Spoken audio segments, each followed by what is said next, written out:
Bonsoir Jérôme, c'est la galère des transports alors. Exactement, après le rêve que nous ont donné nos demoiselles, je vais vous ramener dans le réel car ce soir mes humeurs me portent à évoquer les légers, voire indicibles désagréments, vraiment de pacotille, que subissent nos concitoyens qui voyagent en France et en Europe en cette fin d'année enneigée. Alors je le dis à nos amis d'aéroports de Paris, des compagnies aériennes ou de la SNCF qui nous écoutent, soyez bien attentifs à prévenir les risques dans les années qui viennent car le temps passe.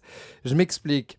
Qu'une caravelle ne puisse pas décoller pour Nice, hein, ne puisse pas décoller d'Orly en 63 à cause d'un lapin qui dormait sur la piste. Bon, bah, on haussait les épaules, on envoyait un télégramme un peu bonhomme à mamie, on appelait l'opératrice, on disait passez-moi le Masséna 22-24.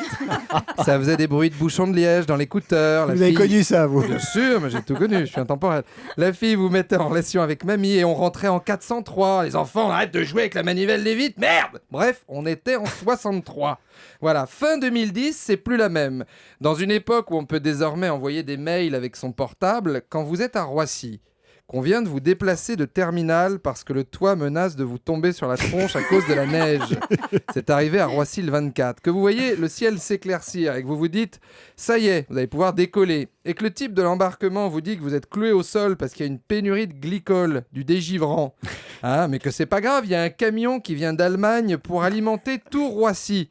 Vous dites, tiens, ils nous ont ressorti surprise, surprise, où sont les caméras, où est Marcel Béliveau? Alors à ce moment-là, qu'est-ce que vous faites?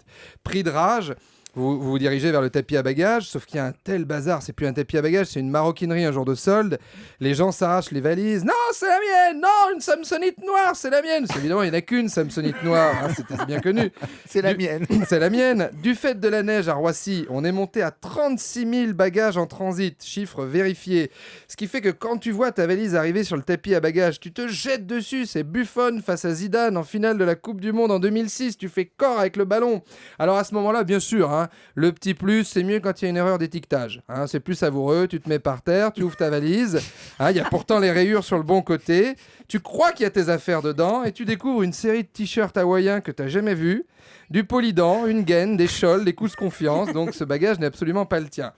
Tu l'envoies dans la tronche du gars du service des bagages, histoire de laisser un souvenir. Ta femme t'engueule dans la voiture. Toi, tu mouftes pas parce que tu te dis que pour une fois, elle n'a pas tout à fait tort. Hein, que vraiment, il aurait peut-être été mieux, plus approprié de prendre le TGV, de prendre le train. Et tu découvres chez toi, en allumant la télé, qu'il y a un TGV qui a fait un Strasbourg-Nice en 24 heures. Et là, tes nerfs lâchent. Tu pleures, des larmes chaudes comme ça. Ton gamin s'approche de toi et te dit « Mais pourquoi tu pleures, papa ?» Et toi, tu réponds attendri « Parce que c'est Noël, mon fils. » C'est bien, Jérôme.